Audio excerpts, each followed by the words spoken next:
Sir आप breed देख रहे हैं इसका नाम सानिन है।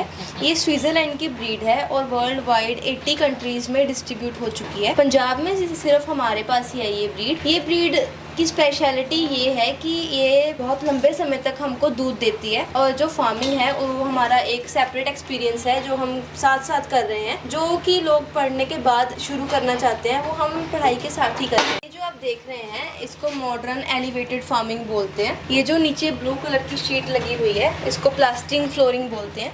ये गोट्स और शीप्स के लिए बनती है। किसान भाइयों, आज मैं पहुंचा हूं पंजाब के पटियाला में। आपको एक ऐसा गॉड फार्म दिखाने वाला हूं जिसकी शुरुआत केवल एक बकरी से घर की छत से दोनों बहनों ने करी थी। किसान भाइयों, आज इस फार्म की बात करें तो पूरा इंडस्ट्री का रूप ले चुका है। यहाँ पर बकरियां ना ही तो ईद के लिए बेची जाती है, ना ही मीट के लिए बेची जाती है, बल्कि यहाँ पर ब्रीडिंग करी जाती है, साथ में दूध वगैरह है, प्रोडक्ट वगैरह सेल करे जाते हैं। किसान भाइयों, आज की इस वीडियो में हम बताएंगे और साथ ही मिलवाएंगे आपको उन दोनों बहनों से जिन्होंने अपनी मेहनत और लगन के दम पर इस फार्म को यहाँ तक पहुँचाया है। Hello ma'am. Hello sir. कैसे हो? बहुत बढ़िया। आज आपके फार्म पे आए हुए हैं फिर से एक बार, तो सबसे पहले तो अपना और अपने इस फार्म का छोटा सा परिचय दे दीजिए। बहुत बहुत धन्यवाद सर, आप हमारे फार्म पे फिर से आए हैं। आपने ही हमारी जो फर्स्ट वीडियो थी वो शूट की थी, तब हमारा जो फार्म था जस्ट स्टार्टिंग फेज में था। हमको बहुत खुशी है कि आज आप दोबारा आए हैं। और ये जो मेरा नाम मन्नत महमी है और जो हमारा फार्म है इंडिया गॉट मिल्क फार्म, वो रायपुर में स्थित है। ठीक है जी, मैम का भी परिचय करा दीजिए। तो सभी दर्शकों को मेरी तरफ से नमस्कार। मेरा नाम मेघनूर महमी है और दीदी मेरे बड़े सिस्टर है। तो इसकी मैम शुरुआत कैसे हुई बिजनेस की, बताइए पहले आप। शुरुआत 2019 से हुई थी। तो दीदी की तबीयत काफी खराब हो गई थी, इनको मेजर प्रॉब्लम आई थी, हॉस्पिटलाइज भी किया गया और चांसेस कम थे।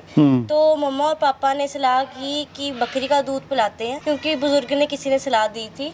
तो तब हाइजीनिक नहीं था मिल्क और स्मेल काफी आ रही थी। इसके चलते तो मम्मा और पापा ने खुद ही गॉट को खरीदा और हमने घर की छत पर रखा। बेसिकली एक एक्सपेरिमेंट के तौर पे दूध की जरूरत थी तो आप एक बकरी ले आए। अच्छा, उसके बाद फिर क्या हुआ? उसको तीसरी मंजिल पर रखा, वो प्रेग्नेंट थी, उसने बच्चे दिए और मिल्क पीना जब दीदी ने स्टार्ट किया तो बहुत अच्छे रिजल्ट्स आए। ये लग ही नहीं रहा था कि ये बीमार हो चुके हैं। तो जब लोगों को पता चला कि घर पर बकरी है तो उन्होंने हमारे पास रीच किया, मिल्क की डिमांड आई तो हमने मिल्क कईयों को तो फ्री ही दे दिया था। तो जब हमने देखा कि इसके बेनिफिट्स इतने अच्छे हैं तो हमने सोचा क्यों ना इसको बिजनेस के तौर पर हम स्टार्ट किए करें, वो भी मिल्क के तौर पर। इसलिए इस फार्म की शुरुआत हुई। तो ये जो ब्रीड है मैम, अभी कौन सी ब्रीड है, उसकी खासियत क्या होती है? जो सर आप ब्रीड देख रहे हैं इसका नाम सानिन है। ये स्विट्जरलैंड की ब्रीड है और वर्ल्ड वाइड 80 कंट्रीज में डिस्ट्रीब्यूट हो चुकी है। पंजाब में सिर्फ हमारे पास ही है ये ब्रीड। ये ब्रीड की स्पेशलिटी ये है कि ये बहुत लंबे समय तक हमको दूध देती है और इसका जो दूध है बहुत हाई क्वालिटी का माना गया है। दुनिया भर में इसको क्वीन ऑफ मिल्किंग के नाम से जाना जाता है। इसका जो दूध देने की क्षमता है, जहाँ पे नॉर्मल बकरियों की 180 दिन होती है, ये 240 दिन से लेकर 300 दिन तक दूध देती है, मतलब कि लंबा समय दूध देती है। और ये जो दूध देती है ये 2 लीटर से शुरू होकर 5 लीटर तक भी चली जाती है। जी, अभी आप कौन सी क्लास में पढ़ते हैं? मैं +2 पास करके। और मैम? +2 में। +2 में। तो पढ़ाई के साथ साथ आप कैसे मैनेज कर पाते हैं? ऐसा होता है जी कि अगर हम प्रॉपर बैलेंस करके चलें तो हो जाता है। ऐसा नहीं है कि हम पढ़ाई में बहुत कम ध्यान देते हैं या फिर उसमें बिल्कुल ही लो हैं। हमारा पढ़ाई में भी अच्छा चलता है और जो फार्मिंग है वो हमारा एक सेपरेट एक्सपीरियंस है जो हम साथ साथ कर रहे हैं, जो कि लोग पढ़ने के बाद शुरू करना चाहते हैं वो हम पढ़ाई के साथ ही कर रहे हैं। यानी बिजनेस जो आप 10 साल बाद करेंगे वो आपने अभी से स्टार्ट कर दिया है और 10 साल में आप इसको कहाँ से कहाँ लेके जाएंगे। मैम ये सेटअप थोड़ा समझाइए, ये सेटअप क्या बोलते हैं इसको और इसका फायदा क्या होता है? ये जो आप देख रहे हैं इसको मॉडर्न एलिवेटेड फार्मिंग बोलते हैं। ये जो नीचे ब्लू कलर की शीट लगी हुई है इसको प्लास्टिंग फ्लोरिंग बोलते हैं। ये गोट्स और शीप्स के लिए बनती है और इसका फायदा ये है कि इनका जो वेस्टेज होता है वो इसके नीचे इकट्ठा होता जाता है और गर्मियों और सर्दियों में ये सूखी ही रहती है। तो इससे एक तो सफाई का जो लेबर का है वो कम हो जाता है, दूसरा कि एनिमल्स जो वाइट हैं वो साफ सुथरे रहते हैं। इस शेड में जो हमने ऑटोमेटिक वाटर ड्रिंकर सिस्टम भी लगाए हुए हैं ताकि लेबर को हम रिड्यूस कर सकें।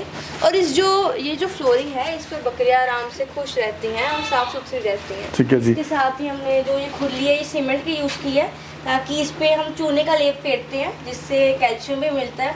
और अगर आप नीचे देखेंगे तो ये किड्स का सेक्शन है।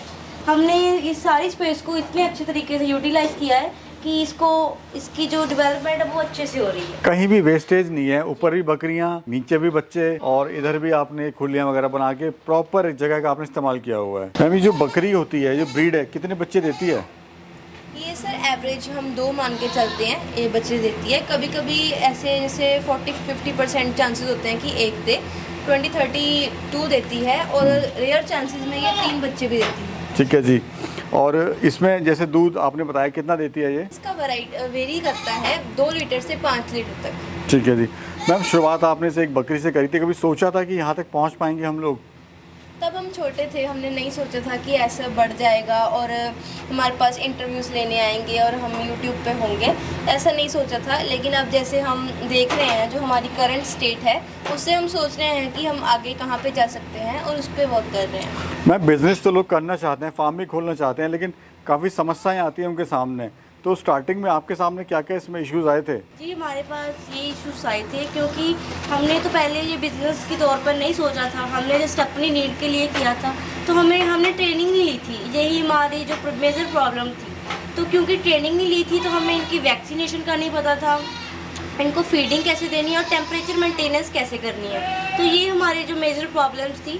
तो अगर कोई गॉड फार्मिंग स्टार्ट करना चाहता है तो हमारी यही राय है कि आप ट्रेनिंग मस्ट है आपके लिए, आप ट्रेनिंग ज़रूर लो, उसके बाद आपके डाउट क्लियर्स होंगे तो हौली हौली आप स्टार्ट करो। अभी क्या क्या बना रहे हैं? दूध तो आप इसका सेल कर ही रहे हैं, साथ में किड्स वगैरह है, बच्चे हैं, बकरी वगैरह, वो भी आप सेल कर रहे हैं फॉर ब्रीडिंग पर्पस। इसके साथ साथ आप और क्या काम कर रहे हैं इसमें? इसके साथ हमने सोप स्टार्ट किया है। इसका जो मिल्क का वैल्यू एडिड प्रोडक्ट है, ये आप स्किन पे यूज़ कर सकते हैं, बॉडी पे भी यूज़ कर सकते हैं, फेस पे भी यूज़ कर सकते हैं। इसके बहुत सारे नेचुरल ही फ़ायदे हैं। जैसे गोट मिल्क के फ़ायदे तो वैसे सबको ही पता है कि अच्छा होता है स्किन के लिए, नरिश करता है। तो ये आप यूज़ करके पता लगेगा कि इसके क्या क्या फ़ायदे हैं। बेसिकली ये भी एक प्रोडक्ट है जी, ये वैल्यू एडिड प्रोडक्ट है मिल्क का।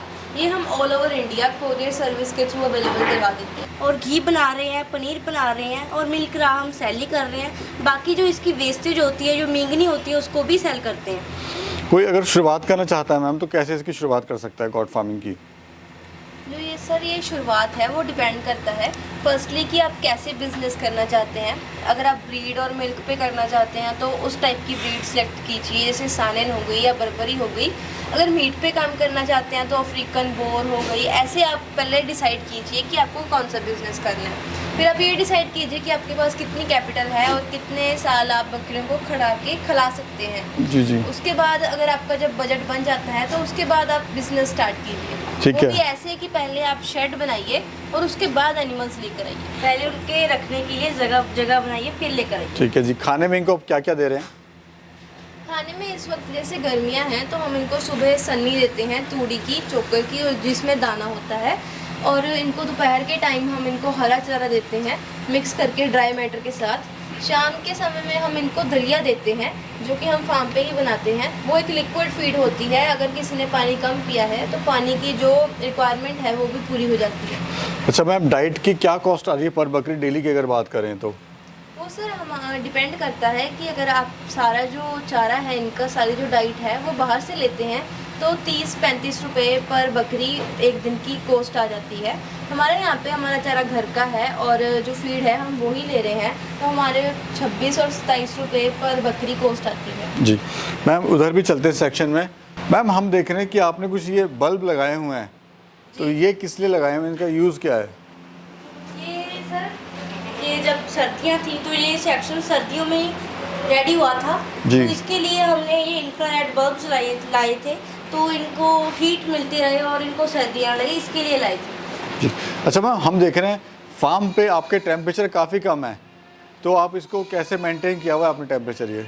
सबसे पहले मैं आपको बताना चाहूँगी कि बकरी को आप 45 डिग्री मैक्स टेम्परेचर में रख सकते हैं, उससे ज़्यादा वो झेल नहीं पाएगी। इसके लिए हम तो 40 के ऊपर जाने ही नहीं देते, तो उसके लिए काफ़ी मेंटेनेंस करनी पड़ती है, जैसे कि फोगर्स हो गया, एग्जॉस्ट हो गया, और ऊपर बड़े बड़े फ़ैन लगाते हैं, और कूलर भी हम कई बार यूज़ करते हैं। ये ऑटोमेटिक जो वाटर ड्रिंकिंग का सिस्टम है, क्योंकि जो बकरियाँ होती हैं वो बिल्कुल जब डेप्थ में जाकर पानी पीती हैं, तो ये जो आप देख रहे हैं येलो कलर का, इसको जब हम अंदर में दबाएंगे तो पानी आता है, निकलेगा। तो ये बेनिफिट रहता है ना, आपकी लेबर भी कम होती है और इनको साफ़ और हाइजीनिक पानी मिलता है। जी जी। अभी मैम प्लानिंग क्या है आपकी, फ्यूचर प्लानिंग क्या है? फ्यूचर प्लानिंग ऐसे है हमारी कि हम इसको और एक्सपेंड करना चाहते हैं। हमें जो करंट प्रॉब्लम आ रही है वो लैंड की है, क्योंकि हमारे पास फिक्स्ड लैंड है, तो हम किसी खुली जगह में ज़्यादा लैंड लेंगे और उसके बाद वहाँ पे शेड बना के इसको और हम आगे बढ़ाना चाहते हैं। ठीक है, यानी इसको आगे मल्टीप्लाई करना है आपको आगे?